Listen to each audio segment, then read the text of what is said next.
Pour vous aider à aborder la nouvelle année, je vous ai préparé un tirage spécial. Dans ce tirage, nous allons voir les énergies dominantes pour 2022 dans 4 aspects de votre vie. Ces 4 aspects correspondent aux 4 maisons angulaires de votre carte natale, c'est-à-dire la maison 1, la maison 4, la maison 7 et la maison 10. Dans un instant, je vous explique à quoi ça correspond. Et je vais aussi vous tirer une énergie protectrice pour l'année ou un ange gardien pour l'année. Ce tirage, c'est un petit extrait du tirage que j'offre, du tirage annuel que j'offre sur ma page. Je vous mettrai les informations en description pour si ça vous intéresse. Pour une lecture plus complète, je vous conseille de regarder le tirage de votre signe solaire, signe lunaire et aussi de votre ascendant. Bonjour à toutes et à tous et bienvenue sur Vénus en exil. Si c'est la première fois que vous voyez une de mes vidéos, Vénus en exil, c'est une chaîne qui est dédiée à l'astrologie, la cartomancie et la spiritualité. Si vous aimez ce genre de contenu, je vous invite à vous abonner et à cliquer sur la petite cloche pour ne rater aucune de mes prochaines vidéos. Bonne année à mes très chères vierges. J'espère que cette année 2022 vous apportera tout ce que vous voulez. Je vous souhaite une excellente année. On va voir maintenant quelles sont les énergies qui sont dominantes pour 2022 pour vous. Pour les personnes vierges, le signe solaire, signe lunaire ou ascendant. On va commencer par une première coupe, juste pour avoir un petit peu une idée des énergies de 2022. Petit avant-goût. Ok. C'est une année de réussite. C'est une année où vos efforts vont être récompensés. Vous allez obtenir des choses grâce à vos efforts. C'est là où vous allez mettre votre effort, c'est là où vous allez réussir. S'il y a des choses qui ne vous intéressent pas et vous ne faites pas les efforts nécessaires pour ça, ça va pas arriver. Mais s'il y a quelque chose qui vous tient à cœur et que vous voulez réussir, si vous travaillez pour cela, vous allez l'avoir. On va voir maintenant les énergies dominantes dans les différents domaines de votre vie. On va commencer avec les énergies dominantes en maison 1. Ça, c'est par rapport à vous, c'est votre énergie personnelle. Ce qui vous impulse, ça peut être aussi ce qui vous fait... comment vous commencez les choses dans la vie, enfin, comment vous abordez les choses en 2022. Ça peut aussi nous parler parfois de votre tempérament. Ensuite, les énergies qui sont en maison 4, ça, ce sont les énergies qui sont par rapport à votre maison, là où vous vivez, votre famille, peut-être aussi vos racines. Ici, c'est les énergies de la maison 7, ça c'est les énergies dans le couple ou aussi dans les partenariats. Donc ça peut être aussi par rapport à un associé ou une associée d'affaires. Et enfin, les énergies qui sont dans votre maison 10, ça ce sont les énergies qui sont par rapport à votre carrière, au niveau de l'avancement, au niveau de la position.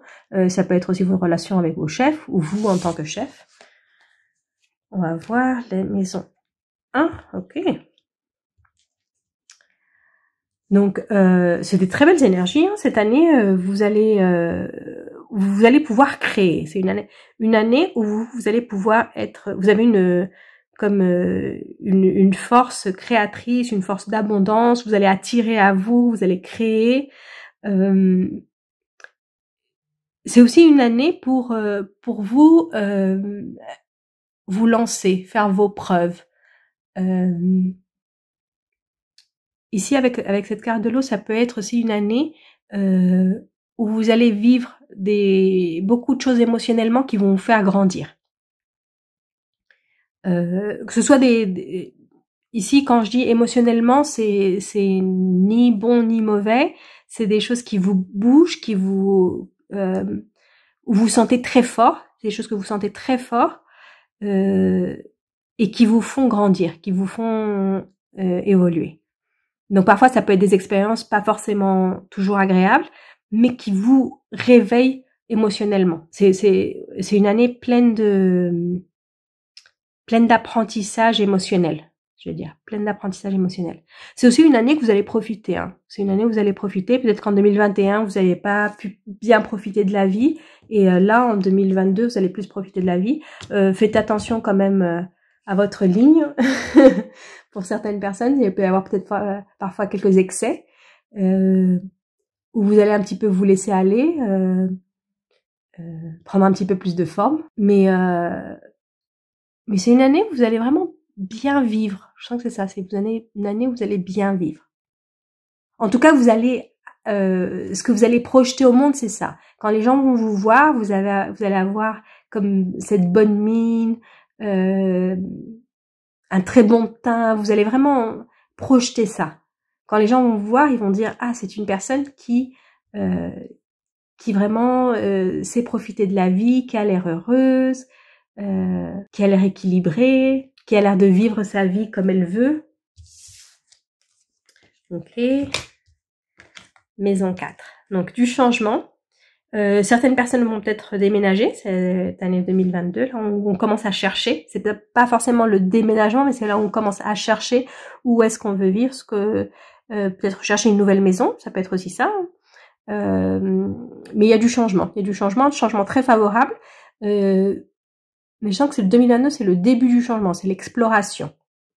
Donc là, on a envie de changer. Vous avez peut-être envie d'acheter une maison ou de changer de logement. Peut-être vous allez vivre seul si vous vivez avec votre famille, ça peut être aussi ça. Vous avez des envies de changement. Et donc, cette année, c'est le moment où il faut ouvrir les yeux bien grands pour trouver la bonne offre, la bonne occasion, et vous allez le trouver si vous bénéficiez de chance. Vous bénéficiez de chance. Donc, si vous avez les yeux bien ouverts, vous allez trouver assez facilement ce que vous recherchez. Et vos envies de changement vont être comblées. Mais ici, je sens que le changement, il est plus, c'est vraiment vous qui voulez changer quelque chose. Donc, si jusque-là vous étiez bien là où vous étiez, cette année peut-être que vous allez commencer à vouloir des choses nouvelles, peut-être quelque chose de plus grand, peut-être un autre endroit aussi, ça peut être aussi ça. Pour certaines personnes, ça peut être vouloir aller vivre en couple avec quelqu'un, ça peut être aussi ça. Mais c'est l'année où on commence à sentir cette envie de changement. Ça se concrétise pas. Je sens pas que ça se concrétise en 2022. Et si ça se concrétise, ce serait plus vers la fin de l'année. Parce que là, l'énergie qui domine, c'est plus cette énergie de on cherche, on a envie de changement, on cherche. On va trouver quelque chose, hein, vous allez trouver quelque chose. Mais peut-être que le déménagement se fera plus en 2023. Ou peut-être que ce que vous allez trouver, ça va être un changement provisoire et il va y avoir un autre changement après. Parce que je vois pas quelque chose de définitif. Je vois pas bouger vers quelque chose de définitif en 2022. C'est comme une étape. Ça, c'est comme une étape 2022. Où on a envie de ce changement, on cherche le changement. Ou c'est peut-être ça, hein, que vous trouvez quelque chose qui va être juste pour cette année mais vous allez toujours être voir qu'est-ce qui vient après. Enfin, qu'est-ce qui vient après. Il y a quelque chose qui vient après. C'est pas l'endroit définitif. C'est pas la maison, exactement la maison de vos rêves. Ou si vous trouvez la maison de vos rêves, elle va pas être disponible avant plus de temps. Ou si vous achetez quelque chose, enfin par exemple un appartement, une maison qui est en construction, on vous donne pas les clés avant l'année prochaine, avant 2023. Donc on va voir maintenant les énergies que vous avez dans le couple. Ici il y a du changement. Il y a quelque chose qui se renouvelle dans le couple. Et dans ce renouveau, il y a des choses qu'on perd. Il y a des choses qu'on gagne et des choses qu'on perd. Donc, pour certaines personnes, c'est faire des compromis. Et en faisant ces compromis, vous perdez certaines choses. Pour d'autres, ça peut être aussi la fin c'est pas la fin d'une relation, c'est une relation qui est déjà terminée, mais qui était encore là, comme un ex ou une ex qui était encore présent. Et là, on tourne vraiment la page. On tourne vraiment la page. Parce qu'ici, ça me parle beaucoup de ça. Ça me parle de tourner la page sur quelque chose. Donc en couple, on tourne la page sur quelque chose. Donc si c'était une relation qui était terminée depuis un moment, mais qui était là sans être là, là vous allez définitivement tourner la page, passer à autre chose. Si vous êtes en couple, vous passez aussi à autre chose en couple. Et cette autre chose, peut-être que la relation devient plus sérieuse, et là vous perdez, il y a comme quelque chose que vous perdez dans ce changement. Ça peut être que vous perdez un petit peu de votre liberté, si vous êtes plus... Enfin, si votre couple se formalise plus et vous vous engagez encore plus, il y a certaines choses auxquelles vous devez renoncer. Et là, tout va dépendre de vous, hein, si vous acceptez ou non de renoncer à ça. Mais ce renoncement, ce à quoi vous renoncez, c'est pour que les choses s'améliorent. Hein. C'est quelque chose pour pour que la situation de couple s'améliore. Mais ça va dépendre de vous. Vous allez savoir ce que vous devez faire. Donc ça va être clair. Vous allez savoir, oui, je dois faire ça pour que ça fonctionne. Et faire ça, ça implique que je perde cette autre chose. Et c'est à vous de décider. L'autre personne ne va pas décider pour vous. C'est vous qui allez décider ici. Si vous êtes célibataire, c'est une bonne année pour faire des rencontres. Vous allez peut-être pas rencontrer au départ la bonne personne. Vous risquez de rencontrer 2, voire même 3 personnes avant de rencontrer la bonne personne. Et les rencontres, ça peut être juste quelque chose de court. Hein. Ça peut être un rendez-vous et vous vous rendez compte que c'est pas la bonne personne. Et après vous rencontrez quelqu'un d'autre et pareil, vous avez 1 ou 2 rendez-vous avec cette personne. C'est pas forcément des relations qui durent avec ces personnes que vous rencontrez en premier. Et parfois, c'est même aucun rendez-vous. Hein. C'est peut-être vous rencontrez quelqu'un, la personne vous plaît, et vous vous rendez compte très rapidement que ça va pas marcher. Au bout d'une conversation, vous vous rendez compte que ça va pas marcher. Mais ouais, je vois 2 ou 3 personnes avant de rencontrer la bonne personne. Et en fait, ces personnes que vous allez rencontrer, elles vont vous permettre de mieux définir ce que vous voulez dans la vie de couple, dans un couple, dans une personne. Ça va vous permettre de mieux définir comment vous voulez être en couple et quel genre de personne vous cherchez. Et peut-être que là, justement, elles vont vous faire comprendre qu'il y a certains aspects auxquels vous devez renoncer parce que vous allez vous dire non, c'est plus important cet aspect que cet autre aspect. Par exemple, si vous avez dans l'idée j'aimerais rencontrer une personne qui est cette caractéristique A, cette caractéristique B, cette caractéristique C. Et en rencontrant ces personnes, vous allez vous rendre compte non, la caractéristique A, en fait, elle est pas si importante que ça, je vais y renoncer. Parce que ce qui est pour moi le plus important, c'est la caractéristique C. Et c'est vous qui allez prendre cette décision. C'est vraiment vous qui allez prendre cette décision. Donc on va voir maintenant ce que vous avez en maison 10.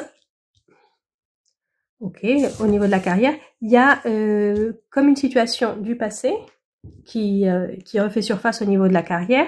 Donc ça peut être quelqu'un avec qui vous avez travaillé dans le passé qui revient autour de vous, peut-être un ancien chef ou un ancien collègue et qui maintenant est devenu un ou une chef. Mais le retour de cette personne va être très favorable pour vous. C'est une personne qui va être de votre côté. Ça peut être pour certaines personnes, si vous avez votre propre entreprise, un ancien client, quelqu'un avec qui vous avez fait des affaires avant et qui revient.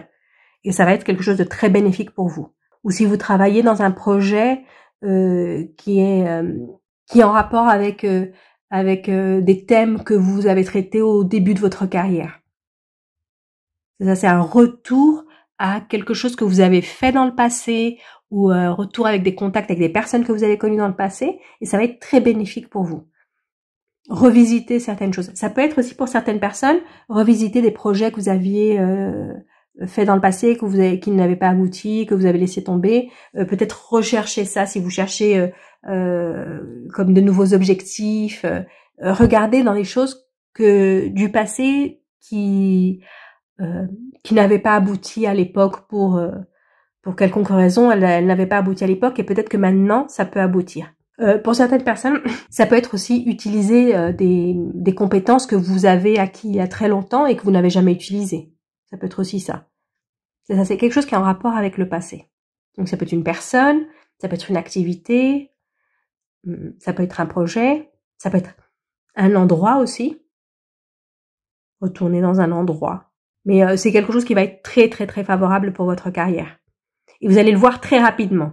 Si c'est une personne, donc si c'est une personne de votre passé qui revient, un ancien ou une ancienne collaboratrice ou collaborateur qui revient et qui est maintenant votre chef, vous allez vous rendre compte très très très rapidement que c'est quelque chose de très bénéfique pour vous, parce que vous allez recevoir pratiquement immédiatement quand cette personne arrive de nouvelles opportunités, elle va vous ouvrir des portes, elle va vous aider, elle va savoir vous reconnaître. Vous allez sentir que vous avez comme un avantage grâce à ça.